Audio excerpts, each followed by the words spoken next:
Welcome to the animation portion of our Blender Basics course. In this series, I want to just take a quick look at how to animate in Blender.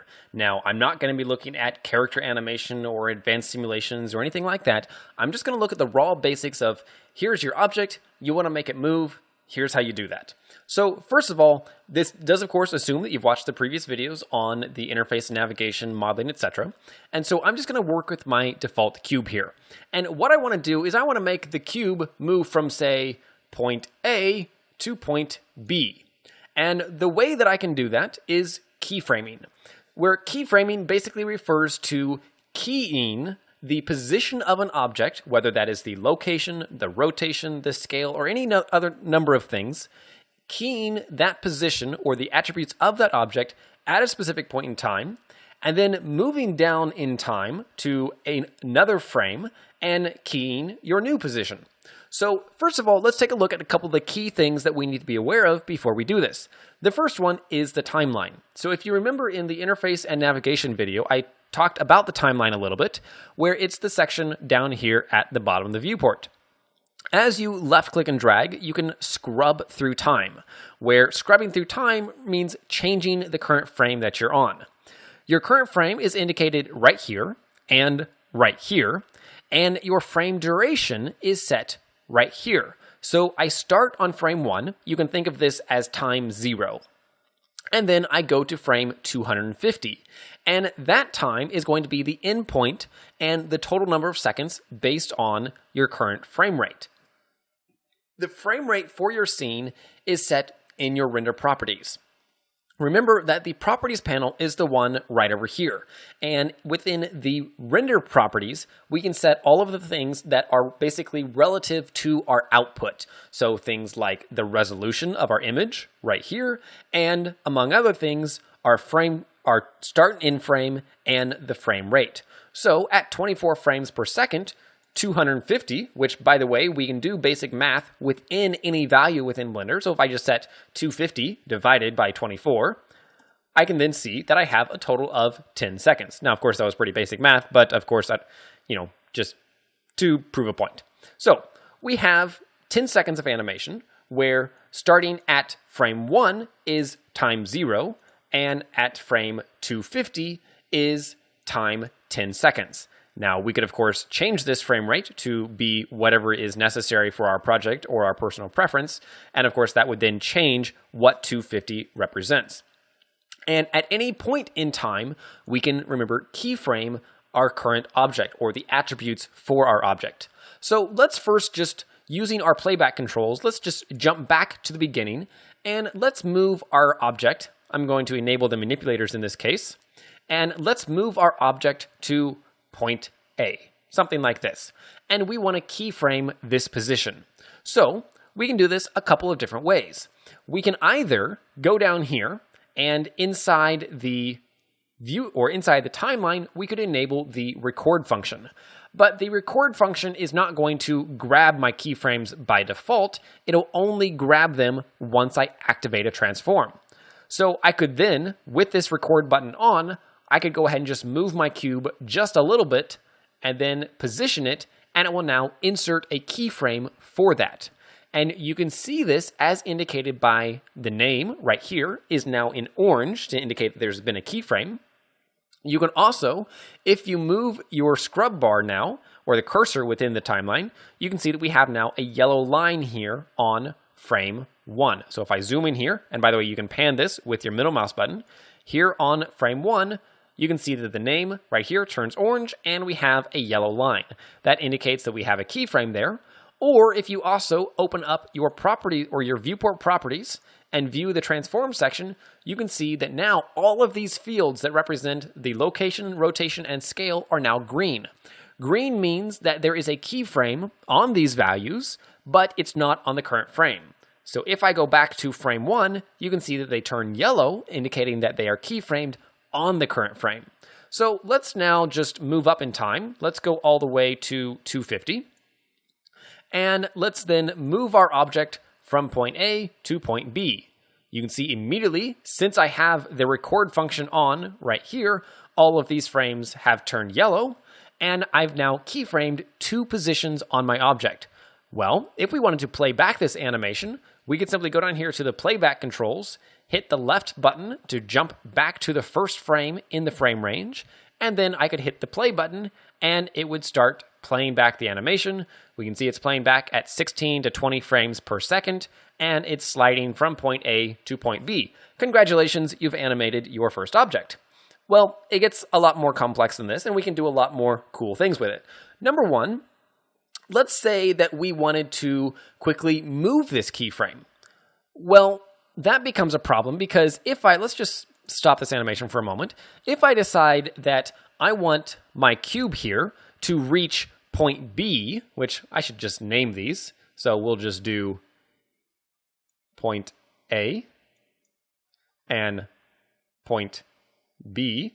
Now note that I'm using the grease pencil, which you can also access right here, and these also are based on the current frame. So this is actually going to change here in a moment. So that was actually kind of silly of me to do that, but that's all right. So let's just say that I wanted point B, though, to, say, be reached at frame 150. So rather than being reached at 250, I want it to be reached at 150. Well, I could just go over here. I could go to frame 150 like this. And then I could position my object, but that would be a little bit silly because then I would still have my keyframe here. So this is where one of the animation editors comes into play. So let's switch over to the animation screen. So this is something I haven't showed you yet, but there are several different default layouts within Blender which you can change right here. So if you change the screen here to animation, then that will give you a series of different tools. Now, this is a little bit different. We've got a lot of different stuff here, but we'll kind of work through it. So now I've got my object and it moves from point B to point A, approximately. And I now want to move this keyframe over to 150. So first of all, let's look at these two other windows. And I'm just going to move this over a little bit because this is kind of small because of my small screen right now. But we have what's called the dope sheet, which you can find right here. It's the dope sheet. And we have the F-curve editor as indicated here. So these are two things. The dope sheet shows all of our individual keyframes. So here we have our cube, and you can see that these are based in layers. So basically we have our dope sheet summary line. So this shows a keyframe at any point across all objects that there is a keyframe.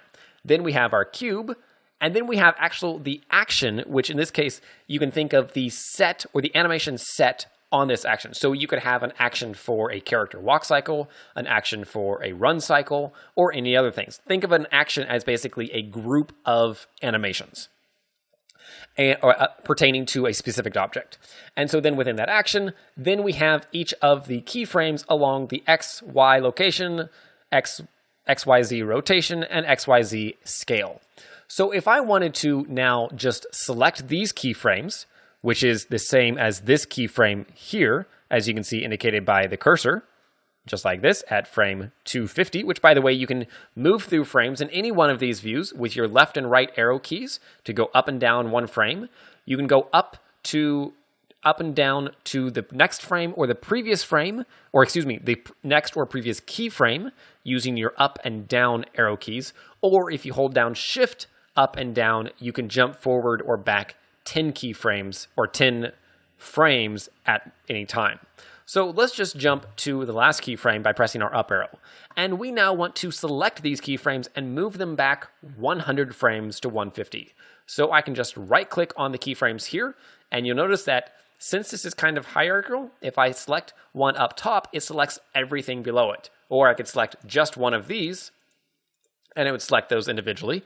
But if I select everything within the lock rock scale, it will select all of those. And in this case, that means that these are also selected because these are just indicating that there are keyframes at that position, basically. So now I can move these just by pressing the G key to activate grab mode. And I can then move these anywhere that I want. Now in this case, I wanted to move them to frame 100 or 150. So let's just type -100, and that will move them back 100 frames, and hit enter. And now if I go back, my cube reaches the final stop position at frame 150 and thus is much faster. So if I bounce back to the beginning here, press play, it's going to then reach point B much faster than it did previously. But then the animation is also going to stop. Well, I don't want the animation to stop. I want it to just repeat. So at this point, I will hit escape to stop the playback. And let's change the end frame to 150. So now it'll play back faster and it will repeat at that same end frame. But lastly, and this is the last thing that I want to show you in the animation stuff, because like I said I'd keep it simple, is right now you'll notice that our cube starts slow, it speeds up a little bit, and then it slows down again. And this is indicated by this animation curve right here that you can see. So these curves, each point represents a keyframe, same as it does here. And you'll notice that as I select these keyframes by, in my case, right-clicking on them, for you it may be left-clicking, you can see that it's also selecting the actual keyframes here in the dope sheet as well. So in the dope sheet, we move just the individual frames. In the graph editor, we can adjust the fall off or the curve of each of those frames. So let's just toggle this down. And here I have my X selection curve. And I would like to change the way that this speeds. So here I have a handle on my curve. So if I right click on the main handle and grab this, I can then move that whole thing. You'll notice that it moves in the 3D view as well. So I can get instant feedback as the animation is just playing back. But if I say right click, if I rotate this, I can adjust the actual curve as indicated here of that profile. So this is really cool because I can adjust, I can make it start really, really, really, really, really slow and then speed up. But what if I just wanted this to be linear? What if I just wanted it to go from point A to point B at a constant speed? Well, you wouldn't really want to just rotate this like that because then it's still, for one, it's just line of sight and it's not going to be accurate. Well, this is where some of our settings come in for the key section. So if I select this keyframe and I go to the key menu and I choose interpolation type, I can choose constant, linear, or Bezier. By default, it's set to Bezier. But if I just set it to linear, nothing really happens. And this is because I have two curves. So first of all, let's select this point and this point. This is going to give us both of them. And now I'll change the key interpolation type to linear. And immediately that becomes a straight line. The reason that it didn't become a straight line when I only had one selected is because the path from point B to point A was still being interpolated as a Bezier curve. And so I needed to tell it that between both of these, it was a Bezier curve. Now, there's many different ways that you could do that. You could have just changed them completely in the entire curve, where when I change the interpolation type here, I just specifically set those curves to that type. Now, you could do it a few different ways, and a professional animator will probably tell you many different ways that you could do that, but I'm not an animator, and I'm just giving you the raw basics for how to get up and started with making things move inside Blender. So there you have it. We now have a straight line from point A to point B. You can see it's moving consistently.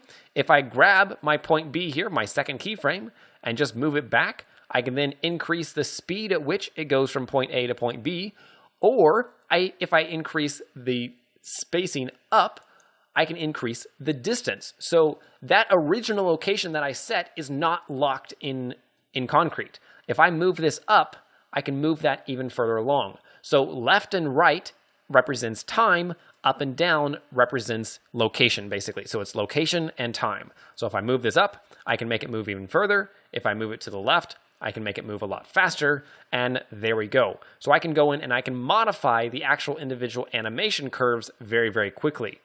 Now, right now, our animation curve is only animating along the x-axis. But you'll notice that we have keyframes for all of these other axes because since I was using the record function, it added them to all current channels. So if I just grab, say, the Y location, and I right-click on that handle and move that up, like this, I can also add movement along the y-axis. And so now it's moving kind of like this. And so you can do all kinds of different things within the animation curve.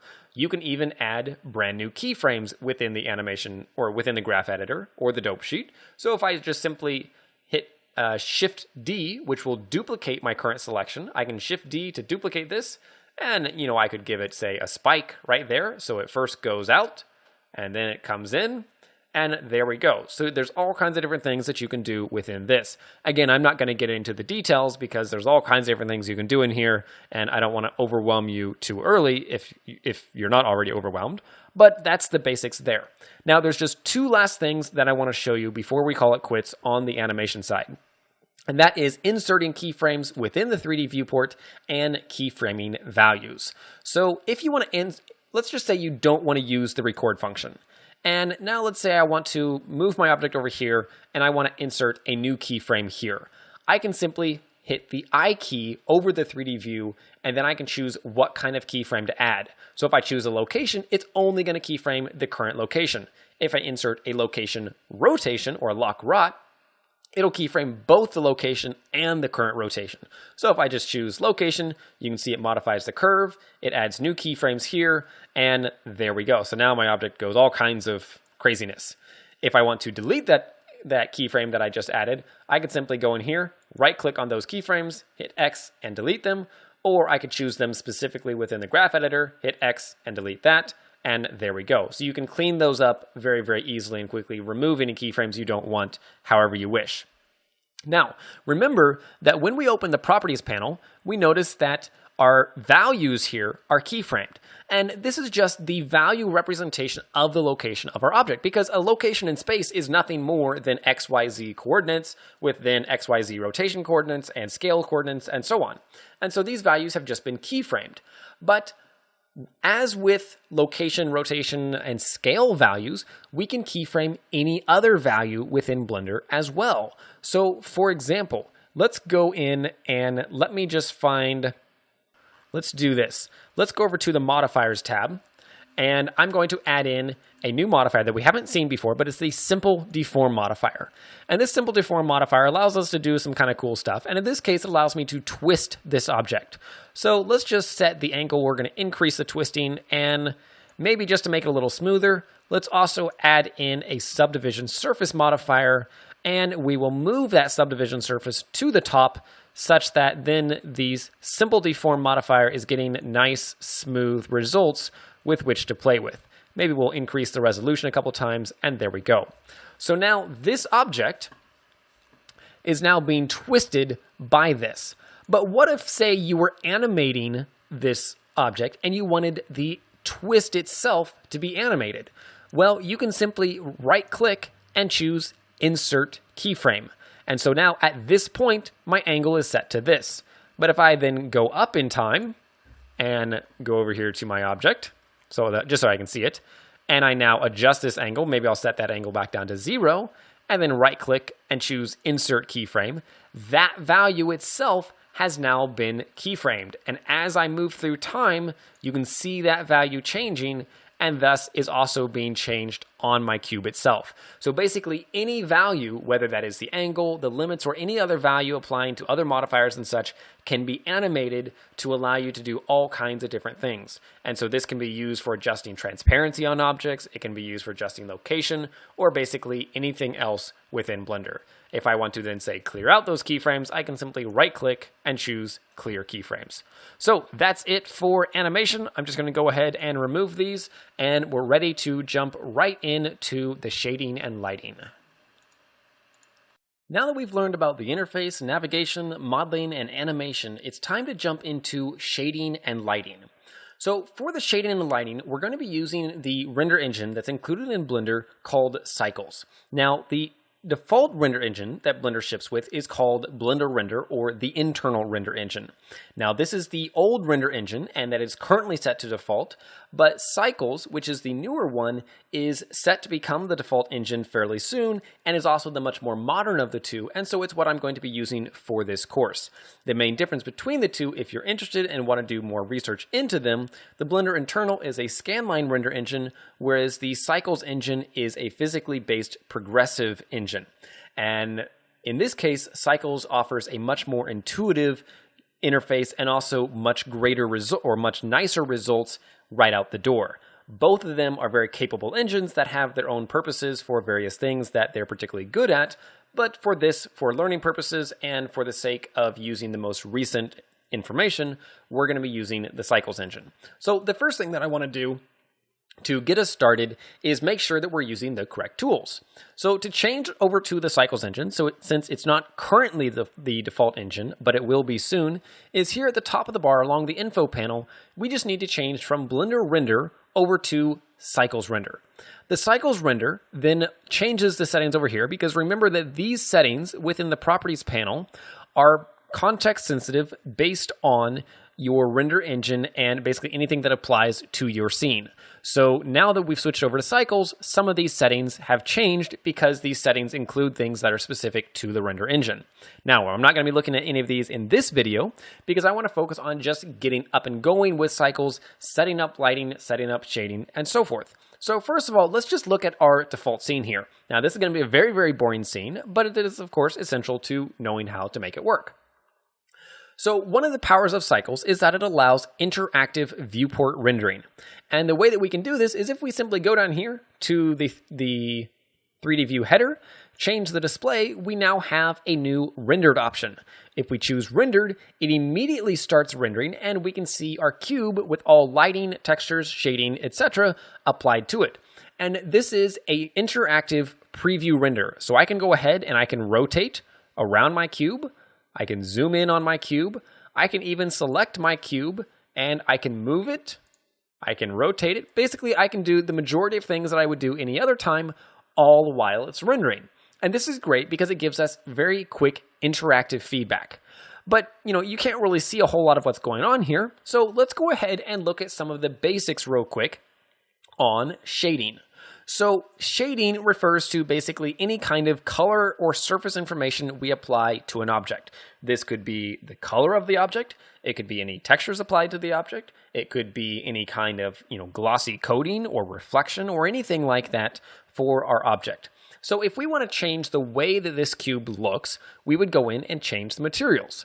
Before we change the materials, and basically all shading, textures, etc. are included within a single material, which I'll talk about in a moment.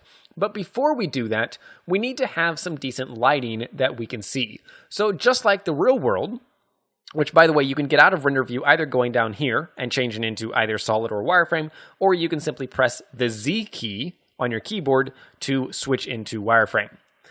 But just like the real world, in Blender, we need to illuminate our scene. So we want to work with the lighting. By default, we have one lamp in our scene. But this lamp really isn't very sufficient in order to allow us to really see our object very well. So I'm going to go ahead and just delete this, and we're going to start over from scratch. So let's delete the lamp, and let's hit Shift-A and add in a new lamp. And in this case, we're going to just choose a sun lamp. The sun lamp is a directional lamp of constant intensity. And the position of the lamp does not matter, but just for the sake of being able to see it, let's just move it up along the Z-axis. And then let's also just rotate around and start rendering. So now when I go into render, you're going to see the top of the cube is much more illuminated, but the sides of the cube are not. Well, let's just leave render view again and change the position of the lamp. So I'm going to switch over to my rotate widget, and let's just rotate this around the Y-axis, something like this. And then we'll also rotate around the Z-axis a little bit, such that if we then view this from the top, you can see it's rotated something like this. In fact, let's just rotate this around a bit like that. There we go. So now the camera sees the illuminated part of the cube. And if we now go back down here and go to the render view, we can now see our cube is very nicely illuminated and we can see it. But just so that we can actually position this cube within 3D space and actually see what's going on, let's go ahead and go back to wireframe mode, and let's add in a ground plane. So I'm going to hit Shift-A, add in a mesh and a plane. This plane is going to act as my ground. So let's first go ahead and make the ground a lot larger. So I'm going to hit S to scale, and then I'm just going to type in 10, so it's going to scale a value, or basically increments of 10, or times 10.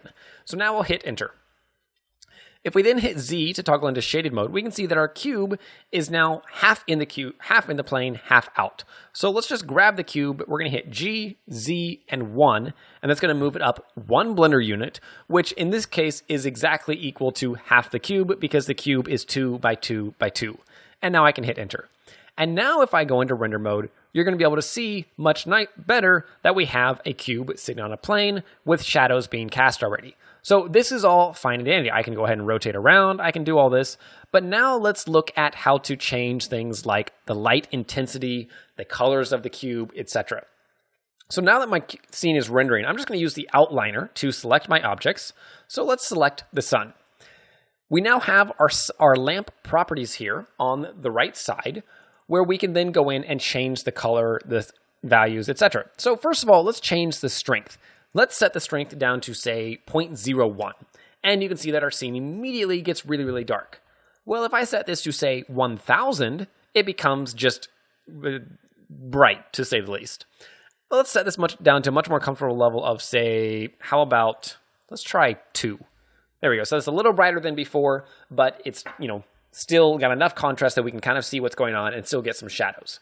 Well, we can go ahead and change a few things on here. We could go ahead and turn off the shadows so it doesn't cast shadows, but in this case, that just feels kind of silly.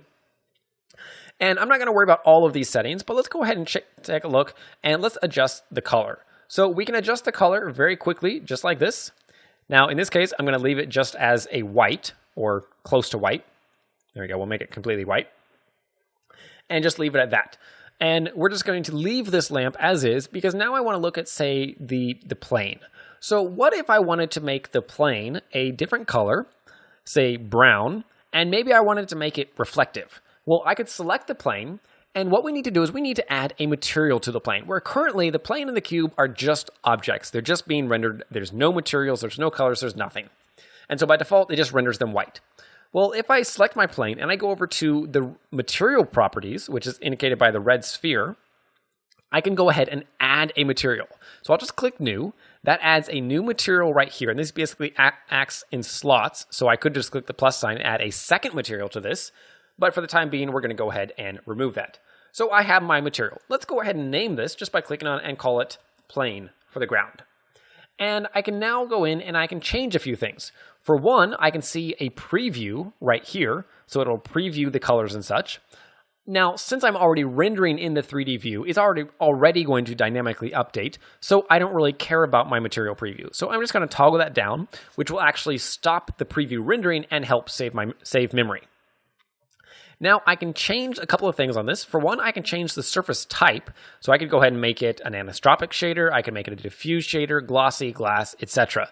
And so these are all of our different kinds of basically physically based or realistic based shader types that allow us to create realistic materials like glass, like velvet, a translucent material, a glossy material, etc.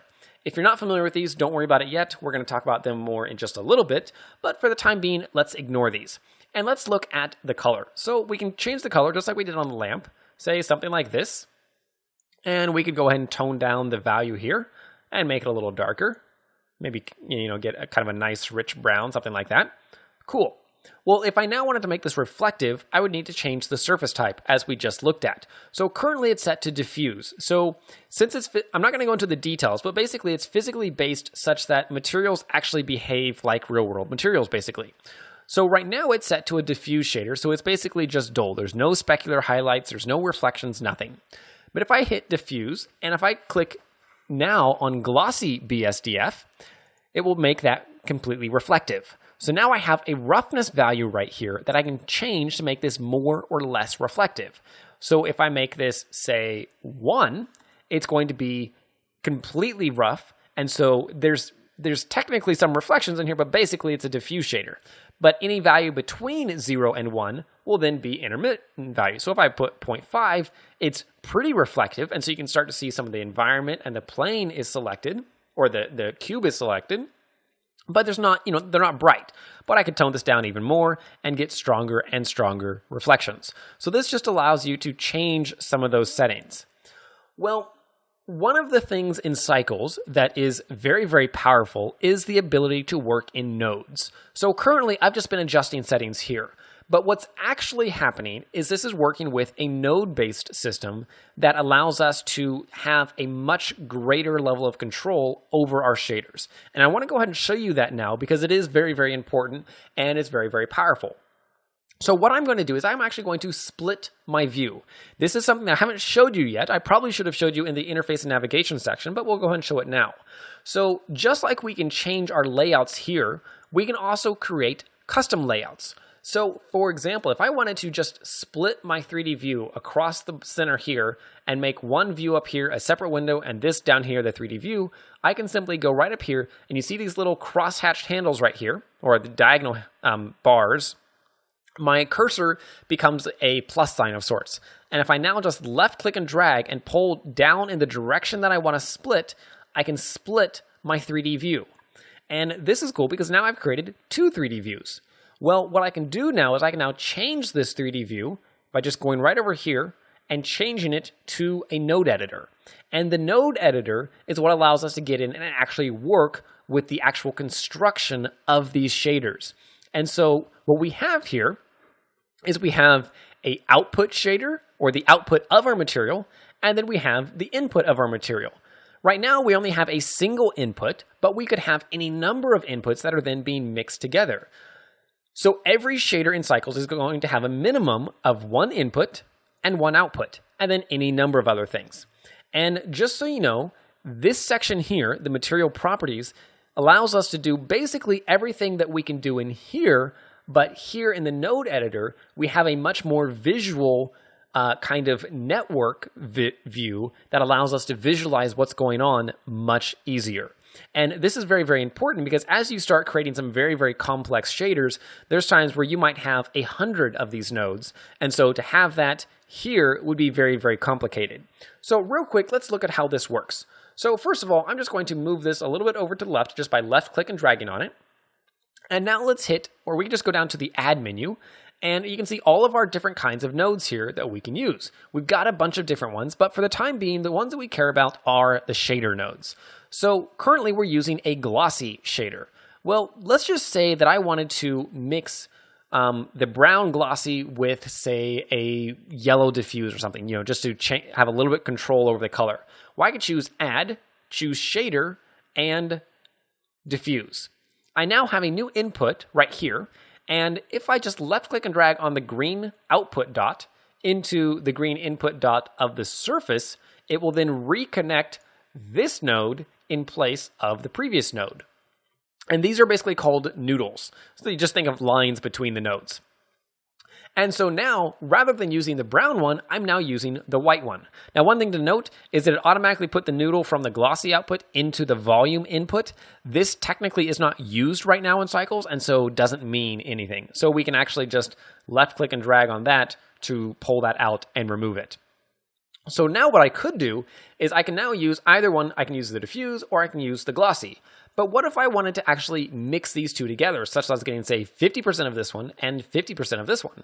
Well, I could go down to Add, which you can also do with Shift-A, just like you can in the 3D view. And I could choose Shader, and I could choose a Mix Shader. This Mix Shader, which got added down there, I can then hit G to bring it up, and I can... just going to position it right in here, and if you drop a node on top of an existing noodle, you can see that it turns orange. So now it'll just automatically insert that node into the existing noodle. So I just left click, and it positions it. So now, right now, it's mixing my diffuse with nothing. So it's 50% of the diffuse and 50% of nothing. Well, let's just drag in my glossy shader here. If I put it into the top one, it's going to automatically push the diffuse down to the bottom one, or I could put it into the bottom one. In this case, it really doesn't matter. So I'll just put it into the top and it'll push it down. And so now you can see it has a slight reflection and a slight brown tint, meaning that it's using 50% of each of these. If I then adjust this factor value, so if I just scroll this to the left, you can see it gets more of the glossy, or more to the right, gets more of the diffuse. So this allows you to mix things very, very precisely. Well, what if, let's just say I wanted to mix this with some arbitrary pattern. Maybe I've got tiles on the floor, or maybe it's stripes, and I want, one shape, the floor to have, say, brown in one area that's reflective and white in the other area. Well, I can use this factor input then as a controller. So one of the things to note in Blender is that basically, as a general rule of thumb, the color of the inputs and outputs should be connected to their same color. So green goes to green, yellow goes to yellow, gray goes to gray, blue goes to blue. And basically green represents a shader, yellow represents color information, Gray represents values or color values, and blue represents vectors. So let's hit Shift A, and we can see that we have a texture section, and we can choose any one of these textures. Well, the image texture allows us to bring in an actual image file. Same with the environment texture. But all the other ones are procedural. So let's just choose the checker texture. And we'll bring this up over here. And you can see it now has two inputs, or two outputs. It's got a color and a factor. Now, for all practical purposes in this case, these are basically the same thing. But factor will just output the values of the color in basically grayscale values. Color will actually take the color information stored here. So within the checker, we'll have white tiles and we'll have gray tiles. So let's just grab the factor and let's input it into the mix shader.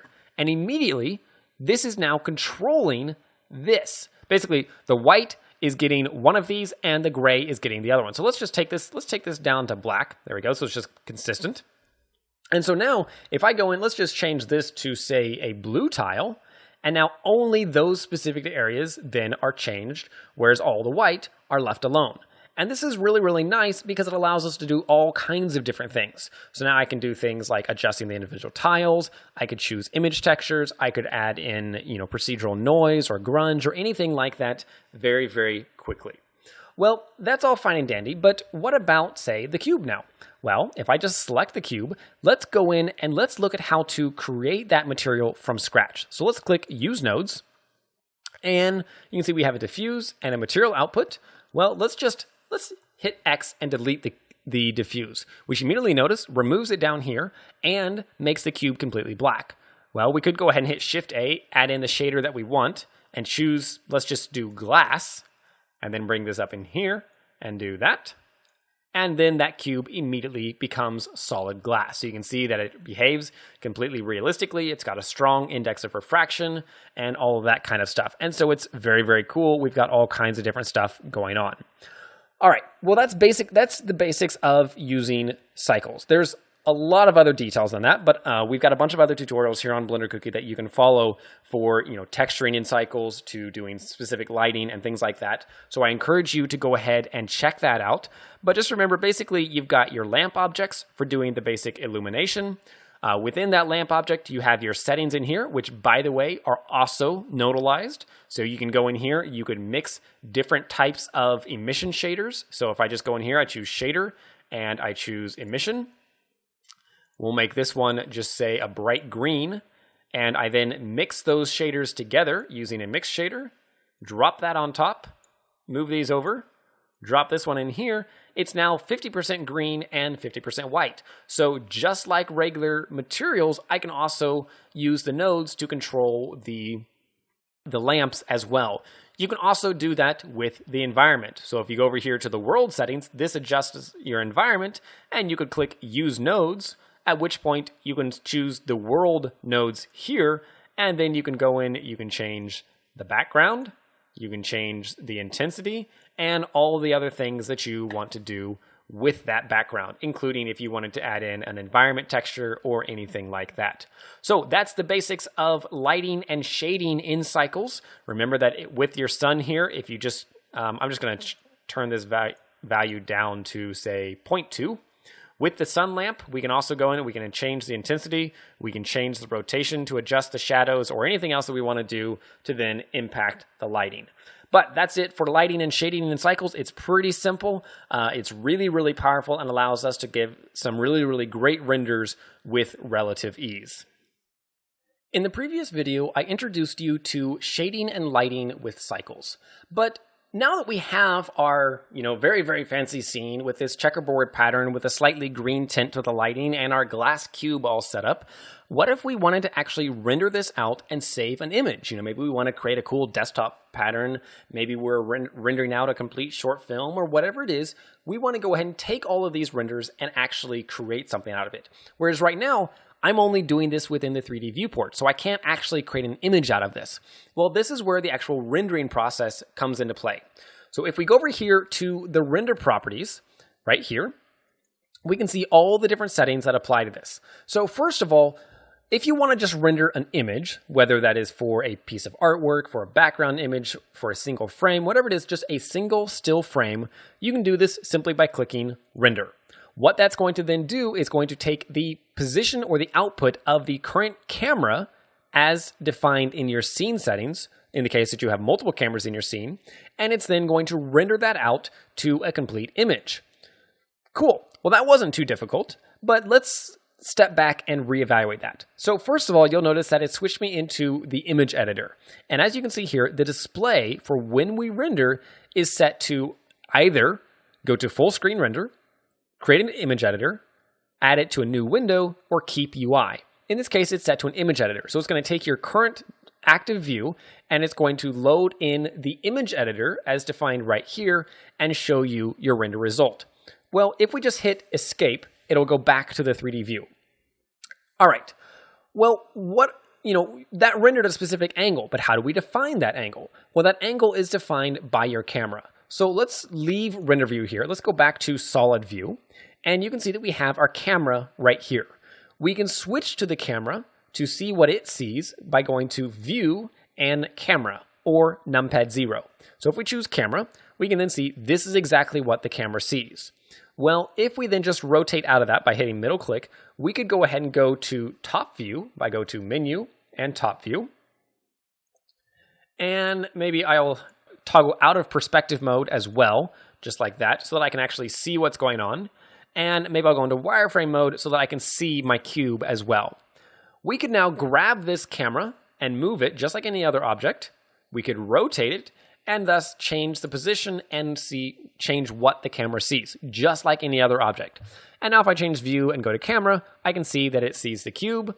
If I switch into render view real quick, then I can see approximately what the render is going to see. So I see the shadow in there, and it's just a bit more interesting. So now if I click render, it's going to render that, and you notice it renders in chunks to help conserve memory. And there we go. So I've rendered my first image. It has rendered the resolution at 1920 by 1080, or actually 50% of that. So basically you can set your resolution and then you can quickly change the percentage of that resolution at which you want to render. This is just very, very helpful for when you want to quickly do a test render or something like that. Now, if I'm ready to go ahead and save this render, I can simply go over to the image menu here and choose Save as Image, at which point I can then navigate through Blender's own file browser, change the name of the image, change the type of the image, any other attributes that I want, and then click Save as Image, and that will save out an image file just like any other application. Great. But what if I wanted to, say, render a specific frame? Well, if you want to render a specific frame, you can simply jump to that frame. Now, in this case, I don't have any animation in my scene, so we don't really need to worry about that. But let's just say that at frame 142, I've got some crazy intense animation and I want to render that out. Well, just simply switch to the frame that you want to render and click render, and it will grab the current frame. But if you wanted to render, say, an animation or a series of frames, then you need to do a couple of things. First of all, you want to set the frame range. If you're doing a complete animation, you might render from, say, frame 1 to frame 250. In this case, I'm just going to go to frame 10 just to make it quick and easy. And then what we need to do is we need to specify an output, because when we render an animation, which is done just by clicking animation, unlike when you render a regular image, it automatically saves the image. So just to clarify that, when you click render image, it renders the image to your memory. So it's not actually saving the image anywhere on your computer unless you go to Image, Save as Image. However, when you click Render Animation, which you'll notice it starts at frame 1 immediately, as soon as this is done, it's going to jump to frame 2 and then continue on until it hits the end of the frame range, which in this case is 10. And in order to do this, every time it finishes a frame, it renders or it saves out an image file of that frame in the specified format. So that format in this case is defined right here under output. You can see that the path, so currently my images are being saved out to my temp folder and it's saving it in the PNG format. If you wanted to save this, say, as a movie file, so I'm just going to cancel this by hitting escape. And so now it will have rendered out 6 frames, and which I can go ahead and check. If I change my viewport type here over to the file browser, I can go to /temp, and there I can see my frames, 0001, 0002, and on to 6. Great, that's all fine and dandy. But let's change this back to the 3D view. If I wanted to render out, say, a movie file, so maybe I'm doing a quick play blast of an animation, or basically a test animation just to see how it looks really quickly. I just need to define that format, whether that is a movie format or an image format, before I start rendering. Because when you render an animation, it's going to take this output details here and apply that to all the animations or all the individual frames. Whereas when you render a single image, you can decide that after the fact. Cool, so that's rendering and saving an image. So that's about all that I want to talk about for the specifics of rendering. There are a lot of other settings involved. So within cycles, you can go in and you can adjust the sampling. So the number of samples that it renders per iteration. And it's basically the more samples, the less noise that you have. You can change some other settings such as, is it progressive or not? What are the light paths? What's the motion blur? What's the film settings? And a variety of other things. I'm not going to worry about that today because that's getting down to a little bit too much of the nitty-gritty and is the subject of many other tutorials here on Blender Cookie that you can go ahead and check out. But there you have it. There's the basics of rendering in cycles. So now that you've set up your scene, you've created materials, you've created objects, you've added a lamp, you've got a nice scene that you can render in the 3D viewport, you can then go ahead and take all of these settings once you've refined it, and you can either render out a single image and then save that image, or you can render out an animation to a sequence of images or to a movie file and then enjoy. So there you are. I hope that you enjoyed this series. That's the last of the introduction to Blender here on the Blender Basics 2013. I hope that you found it helpful, and if you have any other tutorials, requests, or anything, we've got a lot of other tutorials here on Blender Cookie, everything from working with cloth simulations to creating realistic hair to hard surface modeling, you name it.